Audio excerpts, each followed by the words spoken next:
Here's your ELA 7 Virtual Edition Tuesday lesson. Today we have Vocab Story 20, Aftershocks, Close Reading, and Reading Plus on our agenda. So to start with, hopefully you got your concept circles finished yesterday using the list and using the definition breakdowns that I gave you in the lesson and the lesson notes yesterday. So hopefully we got that all turned in correctly. If you have any problems or any questions with that, absolutely either check in during office hours or send me an email. And that goes for any assignment. So story 20 is just like always with our vocab stories. Open the assignment, download the PDF, and then complete it, save, and upload it. Also, just like always, please make sure that your story is no less than 5 sentences and that you're demonstrating that you understand the meaning of the vocab words that you're using. I had a lot of people last time around not give me any context clues, and so I was like, well, you used the word in a sentence and you used it as the correct part of speech, but beats me if you actually know what it means or not. Okay, so make sure, because that is one of the rubric items, like make sure you check that off the checklist.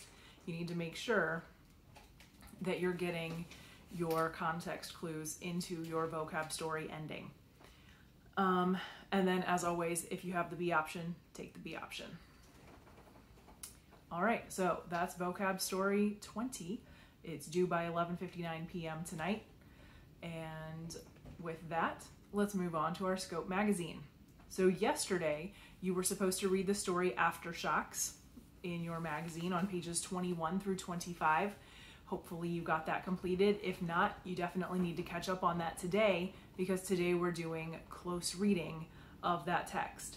Last week we talked about close reading and about how we're basically when we read a text, we want to read it multiple times and for multiple purposes. So yesterday you were supposed to read the text and you were basically reading for understanding and, you know, to read a nice story. Today we're zooming in a little bit and thinking about the way the author put the text together, what kinds of literary elements were used and how they work together and things like that. So you're going to use the questions on your close reading guide to help you to take a closer look at this particular text and what it is the author is trying to say through it.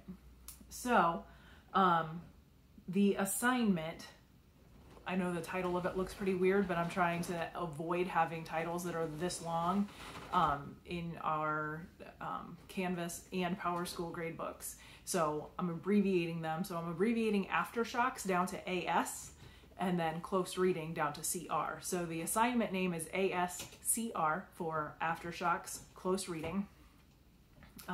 So if you open that assignment, you'll find a PDF there that has the critical thinking questions. It also has some, it has the close reading questions. It also has some critical thinking questions, but you do not have to answer the critical thinking questions. I repeat, you do not have to answer the critical thinking questions. So the 2 questions on page 3, you don't have to answer them.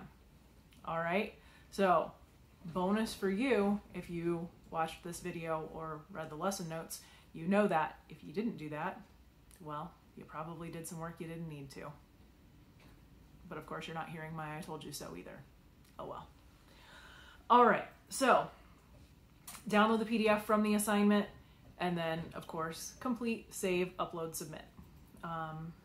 So what's really helpful when you're using this close reading worksheet today, you might notice that it happens to line up with the questions that are in the margins throughout the text. They are the exact same questions actually, but this way I can see your responses rather than you writing them in a magazine and I have to like try to struggle to read pictures of them or something. So I'm just gonna have you fill in your responses on this PDF, but if you follow through the text, you'll find that there are little blue numbers. It's actually a little blue circle that has a white number in it, but if you look through that, you will find that the information that you need to be looking at, that you need to be closely reading, is in boldface print and has one of those little numbers right next to it. So it's really helpful. You can see exactly where you should be looking to answer each of the questions. So hopefully that really helps. Hopefully that's a little easier than last week's that had the wrong section title in one of the questions. All right, so that pretty well sums it up. So download, complete, and submit story 20. Download, complete, and submit ASCR. Ooh, that's a typo right there. Ooh, glad I said that wrong. Oh, see how that works? When you proofread something out loud, you hear that it was wrong rather than see that it was wrong. So ASCR, just the 8 close reading questions, not the critical thinking questions, on page 3. And then it would be a good idea to work on some Reading Plus so that you don't get behind this week. And of course, as always, feel free to read. Thanks, and I'll see you tomorrow.